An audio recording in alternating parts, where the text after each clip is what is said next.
दोस्तों आज बहुत बढ़िया कहानी लेके आए हैं। इस कहानी से हमें बहुत बढ़िया आज सीख मिलने वाली है। एक समय की बात है, एक राजा बहुत प्रतापी, बहुत ज्ञानी, बहुत सामाजिक रहता था। उसके समय में कोई भी उसकी प्रजा दुखी नहीं रहती थी। तो आज हम उस राजा के 3 बेटियां थी, उसी पर आज एक कहानी निर्धारित है। और इस कहानी से हमें ये भी आज समझ में आएगा बुरा समय आने पर क्या करना चाहिए, सफलता का क्या मंत्र है। इस कहानी से आज हम ये सीखेंगे। चलिए दोस्तों हम कहानी शुरू करते हैं। बहुत समय पहले एक राजा था जो खुद के बारे में सोचता था कि वह बहुत ही नेक, सोच, दयालु स्वभाव और दरिया दिली है। उसे लगता है कि यह स्थितियों को सही से समझने, हर बात पर न्याय करने, हर विषय में उचित विचार रखने वाला व्यक्ति है। राजा की 3 बेटियां थीं। एक दिन उसने अपनी बेटियों को बुलाकर कहा, मेरे पास जो भी है वह सब तुम्हारा है। तुम लोग हमारे लिए सब कुछ हो। जो कुछ हमारे धन दौलत राजपाट सब कुछ है तुम तीनों लोगों का है। तुम तीनों को मुझसे ही जीवन मिला है। मेरी इच्छा अनुसार ही तुम तीनों का भूत, वर्तमान और भविष्य बना हुआ है, जो आगे भी ऐसे ही बना रहेगा।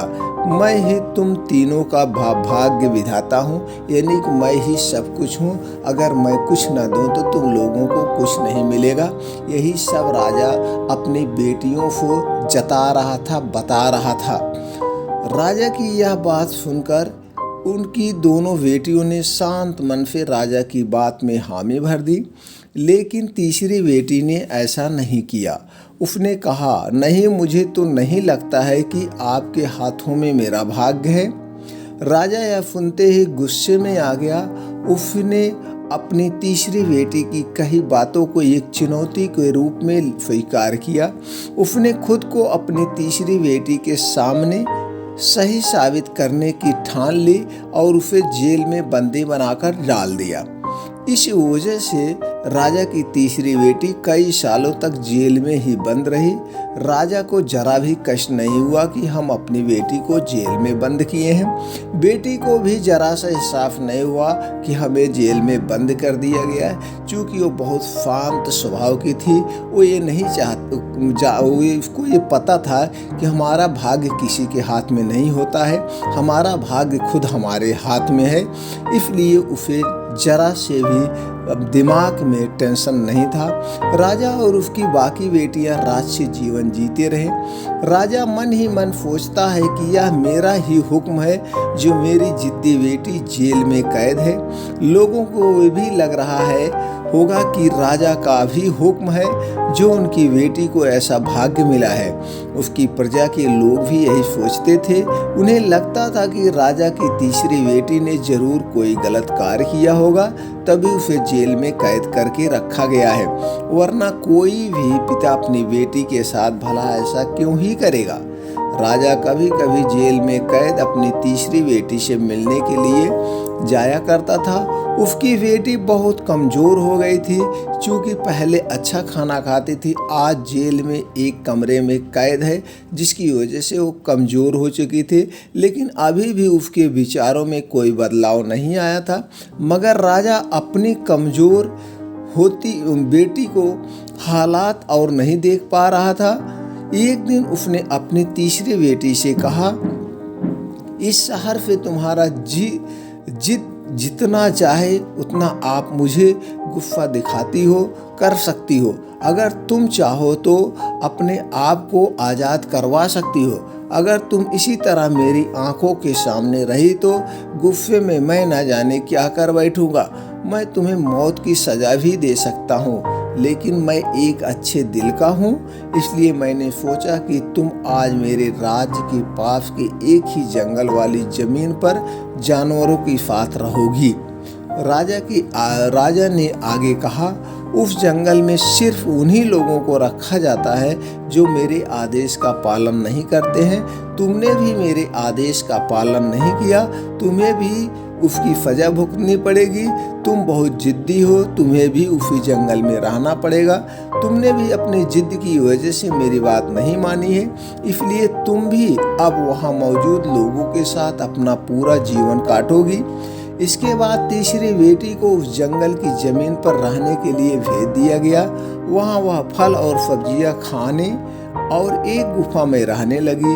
उसके पास पीने के लिए झरने का पानी और ठंड से बचने के लिए सिर्फ सूरज की धूप का ही सहारा रहता था। लेकिन वह उसी में खुश थी। वो कभी नहीं सोचती थी कि मैं जंगल में हूँ। वहाँ की खुली हवा में रहते हुए और फल फूल खाते खाते वह जल्द ही पूरी तरह से स्वस्थ हो गई। उसने वहाँ पर खेती करना भी शुरू कर दिया। गुफा को उसने घर की तरह सजा लिया था और खुशी खुशी वहीं रहती थी।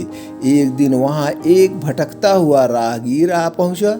उसे देखते ही देखते राजा की तीसरी बेटी से प्रेम हो गया और दोनों खुशी खुशी वहीं रहने लगे। इस जंगल में उन दोनों के अलावा और भी कई लोग रहते थे, जिनकी मदद से उन्होंने उस जंगल को एक शहर के रूप में बदल दिया। कुछ ही सालों में राजा की तीसरी बेटी और वो राहगीर उस शहर के राजा रानी बन गए। अब उनके शहर की चर्चा दूर दूर तक होने लगी। जैसे ही उसकी जानकारी राजा को मिली, वह उस जंगल में सब कुछ देखने के लिए पहुंच गया। जब उसने वहां की राजगद्दी पर अपनी बेटी को बैठे देखा और साथ में एक खूबसूरत युवक को जो उसके होश उड़ गए, राजा की बेटी ने अपने महल में अपने पिता का पूरे सम्मान के साथ स्वागत किया। उसने अपने पिता से उसके बारे में बर्ताव व फैसले के लिए कुछ भी नहीं कहा। जैसे ही राजा वहां बैठा तो उसे एक आवाज़ सुनाई देने लगी जो कह रही थी कि हर इंसान स्वयं ही अपना भाग्य बनाता है। कोई अन्य इंसान किसी के भाग्य का फैसला नहीं करता है। आदमी चाहे तो अपना भाग्य बना ले, आदमी चाहे तो अपना भाग्य बिगाड़ सकता है। इसके बाद राजा को स्वयं ही अपनी गलती पर पछतावा होने लगा और उसने अपनी सभी बेटियों को अपने भाग्य से आज़ाद कर दिया। उसने अपने तीनों बेटियों से कहा, भले ही तुम तीनों का भाग्य मेरे हाथों में है, लेकिन व्यक्ति खुद ही परिस्थितियों के अनुसार अपना भाग्य अच्छा या बुरा बना सकता है। तुम लोग आज से आज़ाद हो। तुम लोग भी अपने भाग्य का फैसला कर सकती हो।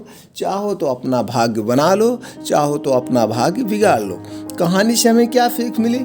राजा और उसकी तीन बेटियों की कहानी हमें यही सीख देती है कि कोई भी व्यक्ति किसी का भाग्य बना या बिगाड़ नहीं सकता है। हमारा भाग्य स्वयं हमारे हाथों में ही होता है, जिसे हम अपनी सूझबूझ से बुरी परिस्थितियों में भी अच्छा बना सकते हैं। चाहे तो हम अपना भाग्य बना लें, चाहे तो हम अपना भाग्य बिगाड़ लें। किस्मत या भाग्य वैसे तो हमेशा इंसान के कर्म से ही तय होती है, लेकिन इंसान अपनी गलतियों को किस्मत पर थोपकर उसे सौभाग्य या दुर्भाग्य का नाम दे देता है। लेकिन कमी आपका सामना अपने बुरे समय या दुर्भाग्य से भी हो जाए तो ऐसा क्या करें कि आपका दुर्भाग्य आपके सौभाग्य में बदल जाए?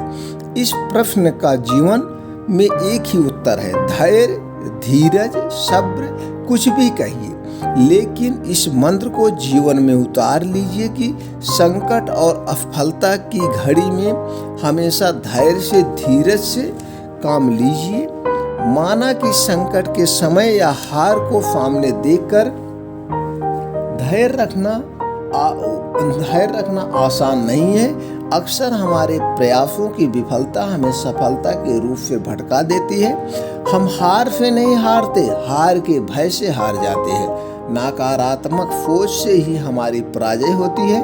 प्रयासों की कमी से ही हमारी सफलता हमसे छिटक जाती है। सफलता कभी ना खत्म होने वाली प्रक्रिया होती है, जो आजीवन निरंतर चलती रहती है। सफलता का कारवां सकारात्मक सोच से आगे बढ़ता रहता है।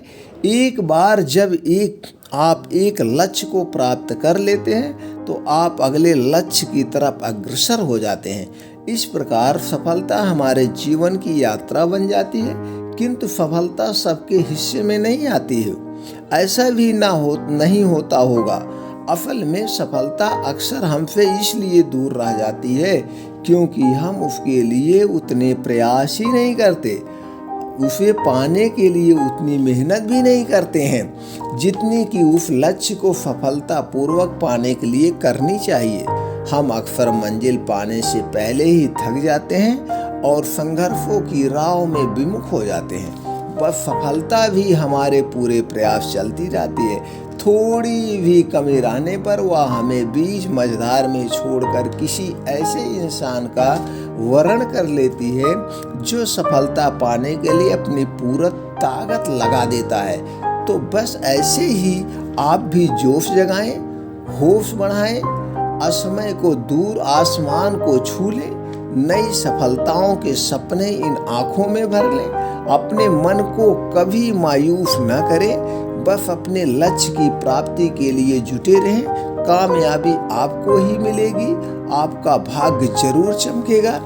ऐसा किया गया है, ऐसे लोग कर भी रहे हैं। सबका भाग्य सबके हाथ में है। कौन अपना भाग्य बदलना चाहता है, कौन अपना भाग्य नहीं बदलना चाहता है, कौन अमीर बनना चाहता है, कौन गरीब रहना चाहता है, ये आदमी के हाथ में फैसला है। जैसे राजा ने अपने बेटी को पहले काल कोठरी में डाला, लेकिन उनकी बेटी उस परिस्थिति से नहीं घबराई कि हमें काल कोठरी में डाल दिया गया, हमें क्या खाना मिलेगा, और बाकी हमारी बहनें एकदम खुले में हैं, आसमान में हैं, ऐश कर रही। उसे इससे मतलब नहीं था, उसे सिर्फ इतना था कि हम अपना भाग्य खुद बदल सकते हैं। इसलिए उसे फिर वहाँ से निकाल कर राजा अपनी जिद पे अड़ा रहा और उसको जंगल में डाल दिया, तो भी उसे कोई गम नहीं हुआ। उसने उसी जंगल में अपने अथक प्रयास, अपने सूझबूझ से, अपने दिमाग से उस जंगल को एक महल बना दिया और अपना जीवन अपने हाथ से लिखा। सबके हाथ की लकीर सबके हाथों में है। वो अपने हाथों की लकीर कैसे लिखना चाहता है वो इंसान खुद लिख सकता है, जैसे कि राजा की बेटी ने किया और वहाँ का वो किसी से शादी करके वहाँ का खुद राजा और रानी बन गई। राजा को तब पछतावा हुआ जब उनको एहसास हो गया कि नहीं, आदमी अपना फैसला खुद अपने हाथ से लिख सकता है। तो दोस्तों, सबका फैसला सबके हाथ में है। अब आप अपना फैसला कैसे लिखते हैं ये आपके ऊपर डिपेंड करता है। तो दोस्तों, ये एक कहानी ऐसी कहानी है, इस कहानी को आप अपने पूरे परिवार से शेयर करिए। और आपको ऐसा कोई जानने वाला लग रहा हो जो लगता है कि उसका तो बहुत कुछ कर सकता है, लेकिन उसकी सोच अच्छी नहीं है, उसकी सोच को बदलने के लिए वीडियो जरूर भेजें। वो भी वीडियो को देख करके, वीडियो को सुन करके उसकी भी सोच बदल जाए और वो भी अपने सपने को पूरा कर ले। हमारा आपका एक ही उद्देश्य होना चाहिए कि पूरे भारत का हर एक नागरिक सफल और योग्य उद्यमी, एक सुख संपन्न परिवार के साथ जीवन यापन करें और दूसरे को रोजगार दे। तो दोस्तों, इस मिशन में सहयोगी बने और ये वीडियो ज़्यादा से ज़्यादा लोगों तक शेयर करें, जिससे सब लोग अपना बिजनेस करें और अपने सपनों का पूरा करें।